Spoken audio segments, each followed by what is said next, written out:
Hey everybody, this is Rustin Rose of Metalholic Magazine and of course Metal Nation Radio, and joining us tonight, Nina, Josh, and Jesse of A Sound of Thunder. We got 3 of them instead of 2. I'm excited. Thanks for hanging out tonight, guys. Woohoo! Got the hat trick. This album, well, we'll get to that in a moment. First, congratulations. Another massively successful Kickstarter campaign. You tripled your goal. The fans really are the record label for you guys. They really are. I feel like congratulations to our fans for being awesome. Yeah. Keep us going. Really, all thanks to the fans. Absolutely. Those are the people that get it. Yeah. And, I mean, that's allowed you guys. I know you were just posting the other day that you guys actually got an offer from a notable record label and you chose to turn it down. And I would think that having that fan support and knowing that that's there gives you the ability to do that when so many other bands have to say, okay, we'll take what we can get. Well, it's not, we didn't turn them down, like, because they gave us a bad deal. It was at a bad time, because we were just about to release the album, you know, and going with a label, it would have set us back months and months and months, and it would have gummed up a lot of the stuff that we had going already. So it was just bad timing, but that isn't to say we won't work with them in the future. Yeah, part of the issue was that we wanted to remain independent in the United States, at least. I think I can speak for all of us when we say we like running our own ship. And there's not a lot a record label can do for us in the United States. There's just not that big a metal market. And, you know, where we really need help is Europe and South America, because the shipping prices make it extremely expensive for fans to get our stuff in Europe and South America.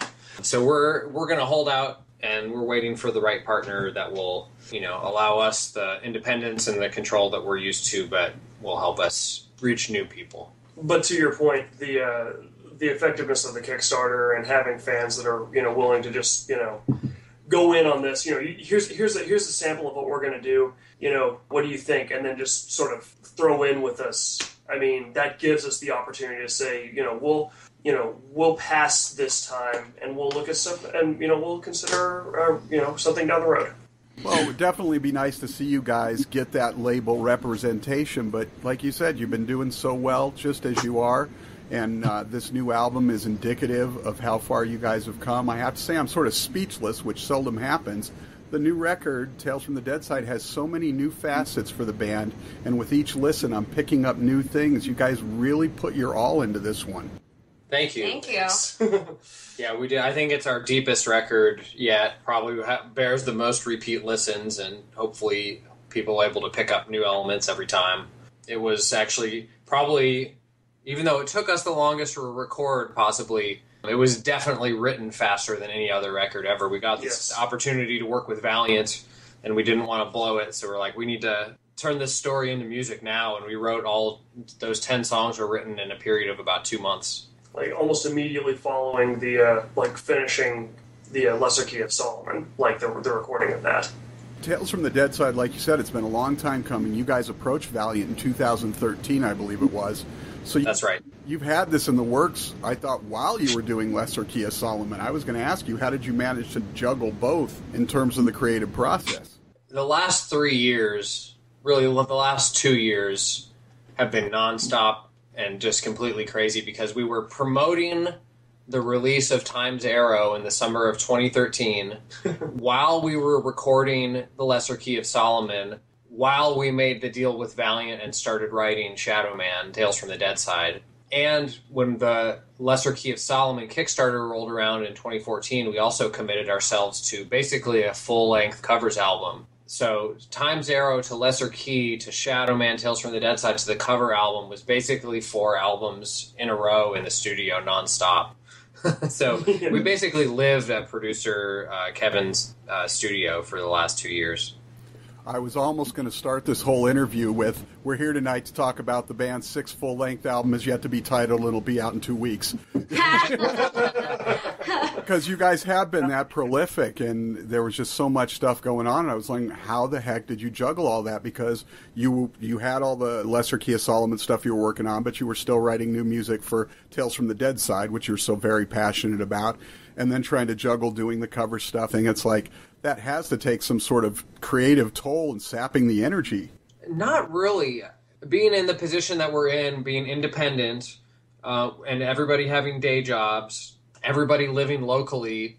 The downside is that we can't go out on tour for 6 months a year. But the upside of that is that the four of us get together twice a week, every week, and play. And we're not just rehearsing for live shows. We're jamming and we're working on new stuff constantly. And I think that's the most fun part of rehearsal anyway, is the jamming and the writing. So, writing new music never feels like a chore. The studio time is always fun. That can be a bit draining, but it's still fun, so we don't really mind it.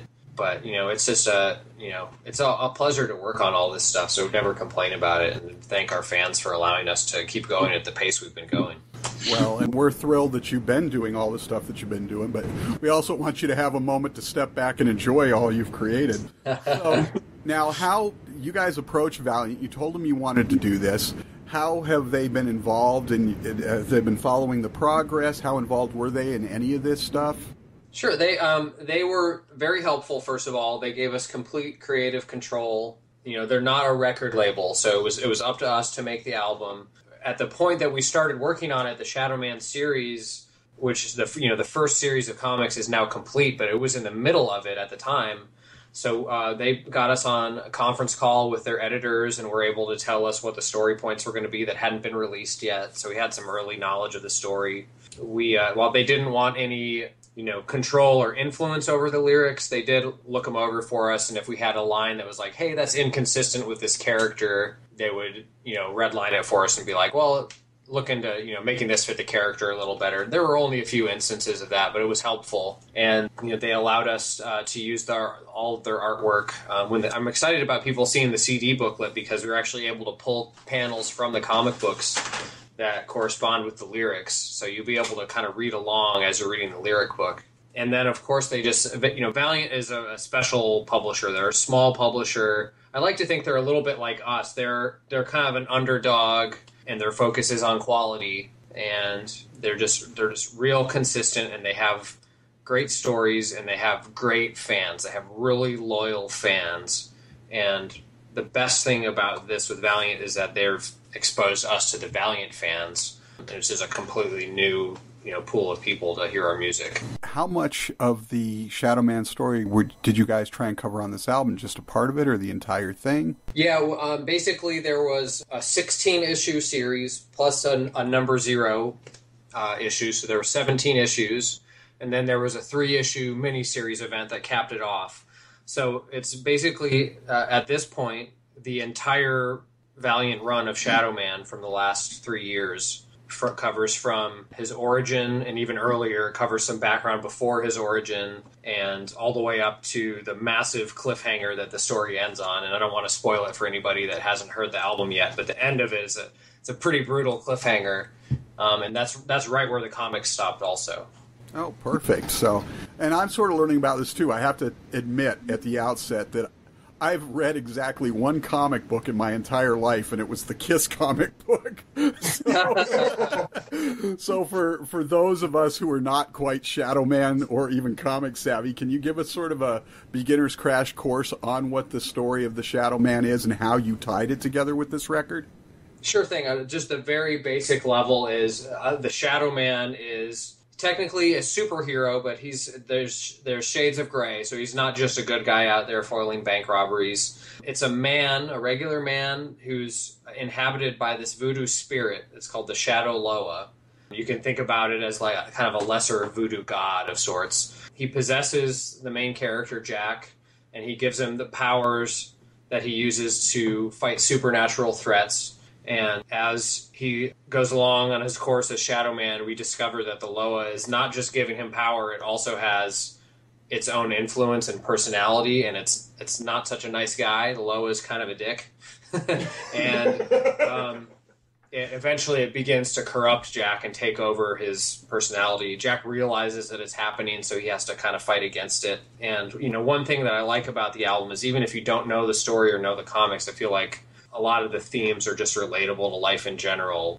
Losing control is one of my favorites on the album, and it's, just about, it literally in the story, it's about Jack losing control to the Shadow Loa, but it could be, anybody's story from, losing control of your life in any way. Well, and I went back and I was looking at it. I'm like, you guys released Punk Mambo back at Halloween, and not being a comic guy, I never got the connection. Isn't that sort of the song that sort of outlines Jack's downfall? There's Punk Mambo, and the love interest name is Alyssa, and Punk Mambo is a separate character. The Punk Mambo is a voodoo priestess. She just happens to be a white girl from London with a mohawk, but she's a voodoo priestess who loves punk music. And so that song is, Jack has already learned that the Loa is trying to take control over him, so he goes to see this voodoo priestess in the swamp, and she attempts to exorcise the Loa out of him. And turns out that the Loa is too powerful and she can't do it, and then the story moves on from there. Spoilers, dude. See, I got the story wrong. I thought that was the night he hooked up with her. And there was some great saxophone on that tune, too. It's the full porno group in the middle of the song, dude. Oh, yeah. I like that. I like your idea. Oh, it does sound like they're kind of like they're hooking up when the saxophone comes in. The original version of the Shadowman comics, which was published in the 90s by an earlier version of Valiant Comics, the hero, Jack's alter ego, was a jazz musician. That was his day job. Right. And he was a saxophone player. So we knew before we even recorded a note that we were going to throw some saxophone on this album somewhere as a nod to the old school fans. And so when in that section, when the Punk Mambo says, "Poor Jack," and then the saxophone comes in, that represents Jack answering her, basically. That may be why I got my wires crossed. There's more versions of this than. Yeah, who actually did the saxophone on the record? Well, on the front of the record, we credited it to Jack Boniface, which is the name of Shadowman's alter ego, with a little asterisk. The saxophone was played by a local guy named Bobby Muncie, and there's actually some video floating around. It might be on our YouTube channel of him cutting these, but he's just a badass. He's an utter badass, and he came in and he improv those takes, and he was in and out in like an hour, and it was amazing. And who did the narration on it? It sort of had a little Asian twist to the voice almost. He's actually African. I want to say Olat Kuti, yes, which is a pseudonym, and we can't tell you who really did the narration, but there's a very interesting story behind it, which we also can't tell you. And the long and the short of it is that the guy didn't want to be named on the record, but it's not a put on. It really is a real African accent. Wow. I got to tell you, I know you guys were teasing about doing a track by track for this record, and hopefully you do, because I think the fans would really enjoy it. But we don't have time to talk about all the songs, but I wanted to ask about my current favorite track is Can't Go Back. What's the story on that one? Oh, do you want to take this one, Nina? So Jack, the Shadow Man, he has to make the choice of whether or not he's going to embrace his destiny and become the Shadow Man, or if he's going to not be the Shadow Man. But basically, the song is saying, look, you've already seen all this stuff that's going on. You can either, turn your back on it and try and forget that it ever happened. But we know that's not going to happen. So why don't you just do it? Because you know you're going to do it anyway. So, basically, you've seen it. You know what's happening. You really can't go back at this point. So. And he's just a regular guy, and he thought he knew about his life. He's an orphan, so he goes to New Orleans seeking knowledge about his parents. And at one point, he's told that his parents were criminals and they were running from the law. And at that point, he rips the amulet off his neck that had been passed down from his father, and he throws it in the river. And there's a line in the song about that. He took the only thing he left and threw it in the river down below. That's Jack ripping the amulet off. Well, it turns out the amulet was given to him to protect him from being taken over by the Shadow Loa. So as soon as he rips the amulet off, the Shadow Loa senses him and comes to him and possesses him. And then he becomes the Shadow Man for the first time. And he learns that his father was the previous Shadow Man because the Shadow Loa is passed down from generation to generation in his family. And he learns about all of the supernatural threats that the Shadow Man has to face down, and it's all stuff that he didn't know about. It's a whole supernatural world that he didn't think existed. And so basically the premise is when something that world-altering happens to you, you can't go back. Now, how did you guys get into all, because I know you guys do Comic-Con, you're very much into the comic scene and all of that stuff. How did you guys sort of get into that? What made you want to bring this to life? Well, I think we all have passion. Even Chris, our drummer, who's not here, has passion for fiction, and Chris is a science fiction fan. Jesse is he into superhero stuff, not comics as much, but animation, right? Yes. And video games. Nina and I both love comics. But I think it's a shared desire to tell stories in our music. And I was the one in the band that had been the real big Valiant fan, and had followed them since they relaunched the company in 2012. And I just thought everything they've done has been so high quality that I would love to work with them. And also, I think even if you go back to the Lesser Key of Solomon, you can kind of hear, House of Bones probably would have been a perfect track for the Shadowman album. It's got the perfect vibe for down south voodoo, evil. So it just seemed like the perfect character for us to take on. Especially with that piano in there. That was one of my favorite elements on House of Bones. Speaking of which, you guys always do these great little things on every album. There's always something new. What were some of the new things that you dug out and tried on this record that you really haven't done before? Well, the saxophone, for sure, was one of them. The jazzy intro of... when this album starts, I'm expecting that we're going to get a couple of one-star reviews because people don't make it past the first 30 seconds. And you get the narration, and then you hear finger snaps, and then you hear clean tone, and Nina singing like she's in a jazz club. Right. So that was new for us, and we knew because the story is set in New Orleans, we wanted to do something that had that kind of dirty jazz blues nightclub feel to it. And really, there's a lot of elements, trying new things with the harmony vocals, keyboards. Tying all the songs together with no gaps. So, there were a lot of elements. And even really Life in Shadows was actually an exercise in trying to write the simplest song I could. So one of the very rare occasions where the verse and the chorus are the same chord progression. It just started out as an exercise, really, to see how simple of a song I could write, and played it for Chris, and he was like, "Oh, it sounds like Led Zeppelin. I like it. Let's do it." So that became a song. I'm still back there picturing Nina as a torch singer. Oh, yeah. Aw, thank you. I think we should do a video and make that happen in video. I've been trying to get you to do that for years, and you said no. Now, times have changed. There you go. Now, you guys also created the Tales from the B-Side EP for all the Kickstarter backers. Thank you very much. Oh, I love that title. I wish we had called it that. What, Rustin? You should have told us that. That's a great title. That's fantastic. That is amazing. Yeah. There's some pretty sweet performances on there. Of course, Nina with the, Pleasure Slave, having a whole lot of fun with that one. Thank you. And then the duet with the V, Veronica Freeman, fantastic as always. Uh-huh. So, you guys did some great stuff on there, and I was kind of surprised to see John Gallagher from Raven just singing a couple of songs, not even just duetting, but actually full-on singing. How did you make some of those choices for that? Well, some of them were actually chosen by our Kickstarter backers on the Lesser Key Kickstarter. So, The Last in Line, Icarus, Born on Wings of Steel, Space Truckin', those ones were all chosen by Kickstarter backers.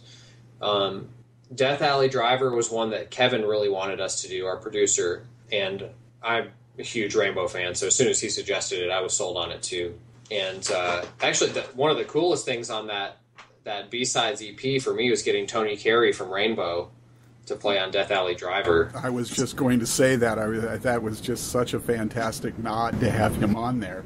Yeah, that was one of the coolest moments of the whole recording process because he was supposed to supply the solo on that track. So we got the tracks back and we were expecting to fast forward to the middle and did fast forward to the middle, and we heard like a few bars before the solo and we're like, there's organ there. And then the Moog solo comes in, and it was badass and blew our minds. And they were like, let's go back again and go back a little farther. Oh, there's still organ there. Go back to the beginning of the track. And he had laid down Hammond organ on the entire thing, and it was like the most badass thing we'd ever heard. So that was a lot of smiles that day. Yeah, I can imagine. And then, of course, you had two fantastic Kickstarter fans that got two more songs that they requested for you to do for this one. Are you guys? Yes. Are you allowed to share which songs they picked? Sure. I suppose they have an opportunity to change their minds still, since we won't be able to record them for a while. But As far as I know right now, the choices are Fools by Deep Purple, which is off the Fireball album. Right. And is kind of an atmospheric track with a couple of really cool heavy sections, and the rest is very vibey and mellow.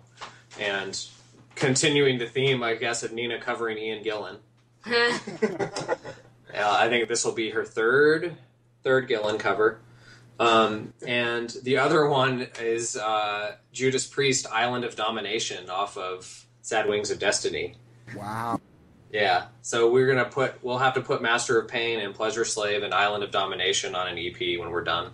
Well, and of course that opens the door. I have to ask you, because as you said, you've been working on this full covers album that you said would be out after Tales from the Deadside. When are we looking at that? Oh, whenever we feel like it, basically. It's completely done. It's mastered. It's ready to go. We don't have cover art yet. The two new covers that, like I said, the Judas Priest and Deep Purple covers that were just bought from the Kickstarter were not attached to that project originally.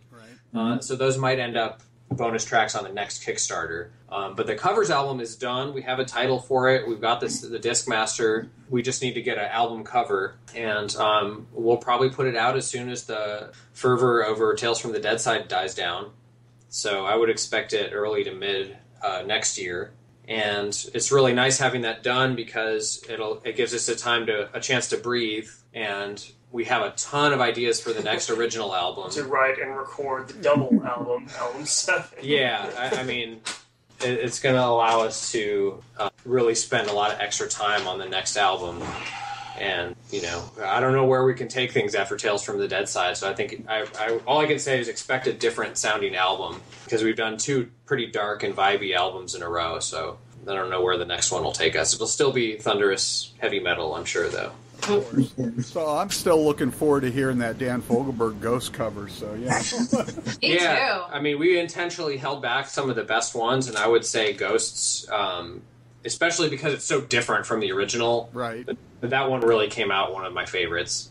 Nice. Well, we're looking forward to that. Tales from the Deadside is just such an excellent album, and I think the buzz is going to be going on that for a while, especially picking up all these new Valiant fans. I'm hoping that you'll get through this, who check it out just because it's connected to Shadowman. I hope so, and it has an interesting time, too, because we're putting the album out now in September. Shadowman's not being published in any comics right now, but they're bringing him out again in December in another title, and so we'll have a chance to re-promote when Shadowman returns, and then at some point early next year he'll return in his own new Shadowman book, and we'll have a chance to re-promote again. So, this one, it's just going to be fun working with the comic book company. Well, somewhere down the road we may get Tales from the Deadside too, so...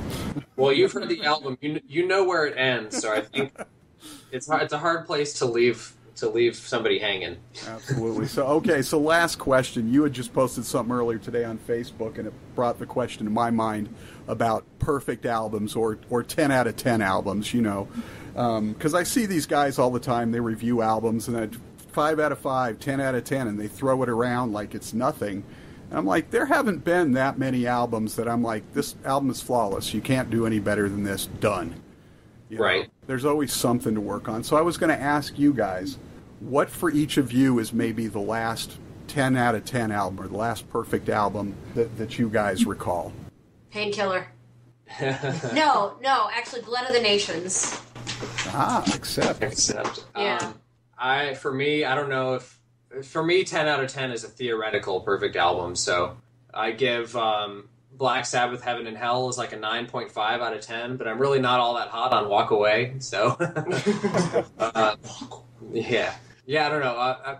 Paranoid and Master of Reality both popped into my mind, and Bruce Dickinson's The Chemical Wedding popped into my mind also.